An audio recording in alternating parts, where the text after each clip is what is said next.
This is the flag of India, but for a long time this wasn't actually the flag ruling over the Indian subcontinent, and instead it was this one. So in today's video I want to ask the question, what happened to the old flag of India?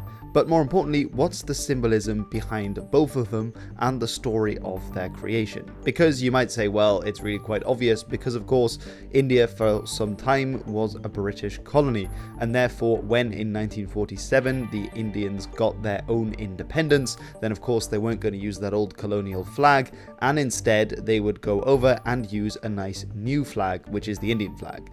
That's the short answer, but the long answer is quite interesting, so here goes.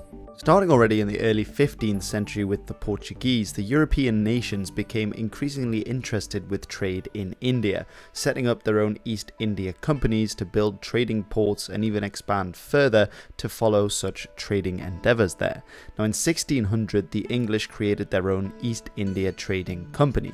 I've talked more about the Dutch East India Company and particularly the Dutch in India in this video, but suffice to say that the English East India Company would eventually become the most powerful in India, particularly after 1757 and the Battle of Plassey, which led to them capturing a whole region rather than only owning small trading posts. This would be the region of Bengal, in what is today the very northeast of India. Now, after this point, the British would expand their control throughout the Indian subcontinent, although it's important to remember that this was actually a company doing this, so the British East India Company, rather than the British Empire as such. However, following a revolt by the native sepoy soldiers in 1857, in 1858 the British Empire did formally annex the territories in India that had been ruled by the British East India Company into the empire, thus creating what is commonly known as the British Raj, the British ruled parts of India. Now it was actually a patchwork of many different kinds of states, some being ruled directly by the British and others being ruled by semi-independent or dependent vassal princes of the Indians. But it would basically become important to have a flag that would symbolize the British possession of India, this British Raj, and eventually this would be the flag that was chosen. So what's the symbolism behind what we see in the flag? Well, some of it's quite obvious.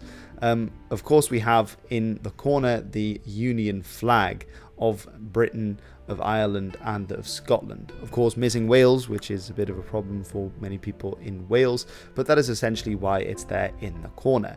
Now we also see the red colour, which was also seen on a lot of old British possessions, still seen on some flags. You can example see that the way that the flag is in the corner is in Australia and New Zealand on their flags too. But the real key other feature on the flag of the British Raj was this symbol, and it reads "Heaven's light, our guide." It has a star in it and it's on a kind of sunburst. Now this is called the Star of India, and it was essentially the symbol of an order, a knight's order that was called the Order of the Star of India, which was created by Queen Victoria to award her Indian subjects with knighthoods. Now, the idea behind it was that it didn't feature any overtly Christian symbols as many other symbols of the British Raj did, and this was essentially to keep all the various religions in India happy. The biggest ones being, of course, Hinduism, Islam, Buddhism, Sikhism, as well as many others. The star and the word heaven, of course, they're also fairly religiously neutral terms, which is why it was chosen to be represented on the flag. And as I said, this was from the knighthood of the Order of the Star of India.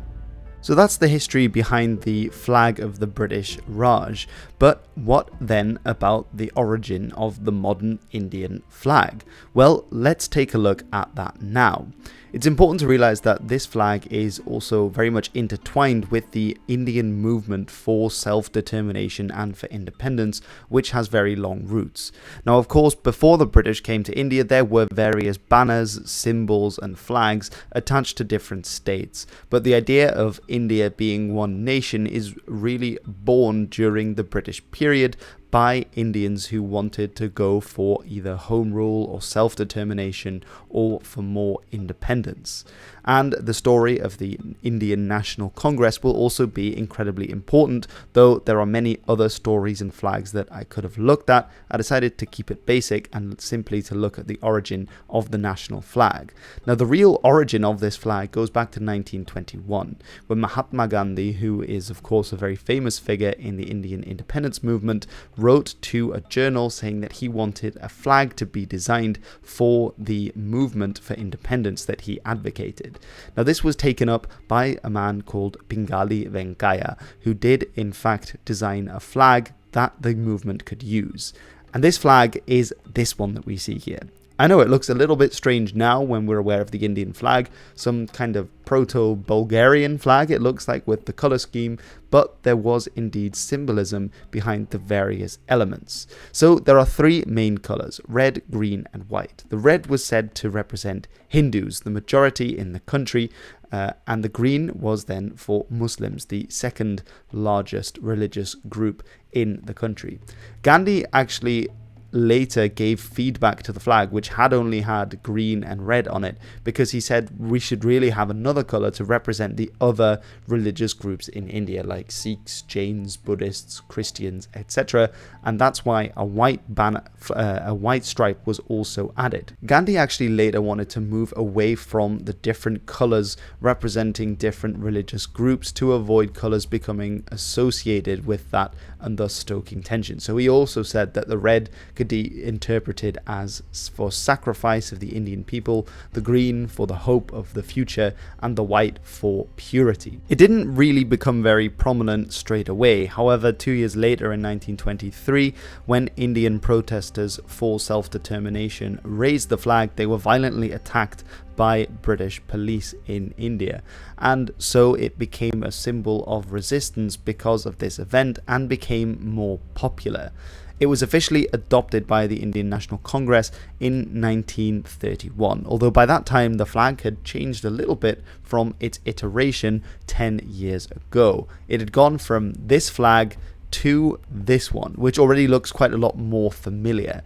Now, the changes that we can see are quite obvious. The order of the colors has moved around. It's slightly more aesthetically pleasing this way, and it means that the spinning wheel that we see in the middle is more prominent. The spinning wheel was actually based on the fact that Gandhi wanted India to become self-reliant, no longer reliant on the British, and thus industrially self-reliant. The spinning wheel was particularly important in this respect because it meant that Indians could make their own fabric, which was something that had become very hard with British laws around fabric export. Secondly, the red colour for the Hindus had been changed to saffron. This is partially also because that's also an important colour for Buddhists, and the white had been moved into the middle because it represented peace between the Hindus and others and between the Muslims in India, which was something that he espoused. So then, why in 1947, when India became independent, did the flag change once again to become the modern Indian flag? Well, that's because the Constituent Assembly, in charge of India's new national identity, decided that the flag had to represent all the religious groups in the country and not just some of them. This had already been done in part with the different colours, but they did decide to make one final change to the flag.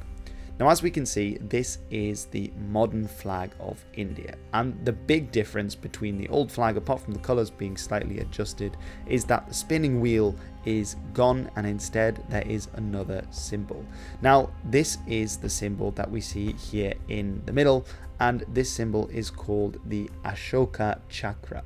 This is a symbol that's very important in Buddhism. It's one of the versions of the wheel of suffering, as it's sometimes called, but the reason why it's been chosen here on the Indian flag is because it represents not only the dharmic tradition that's important in India, but also the wheel of eternal law, because India at the end of the day isn't a Hindu or a Buddhist or a Muslim country, but it is a secular republic. And so while this is a semi-religious symbol, at the same time it represents eternal law and equalness to the law, with all the spokes going into the central axle. And that's why it's been chosen to go onto the Indian flag as we see it today.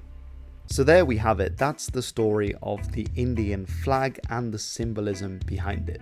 Let me know in the comments below, do you like the Indian flag? Do you think it's a good representation of the country that India wants to be? Or do you think they should have taken another approach?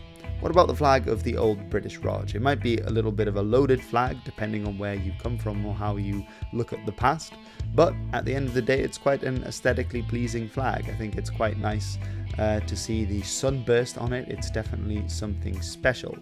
Now, a fun fact is that Lord Mountbatten, when he was in talks with the Indian independence movement in 1947, that he actually suggested another kind of flag, and he basically just put the British Union flag in the corner, like in the ensign, but in the corner of the old Swaraj flag. But perhaps unsurprisingly, this was rejected. They also did something similar with the Pakistani flag, where instead of that white stripe, they simply put the British ensign, which the Pakistanis also subsequently rejected. But who knows, we could have had slightly more Australian or New Zealand style flags in these countries. Anyway, that is all for now. I have been Hilbert, and these have been the flags.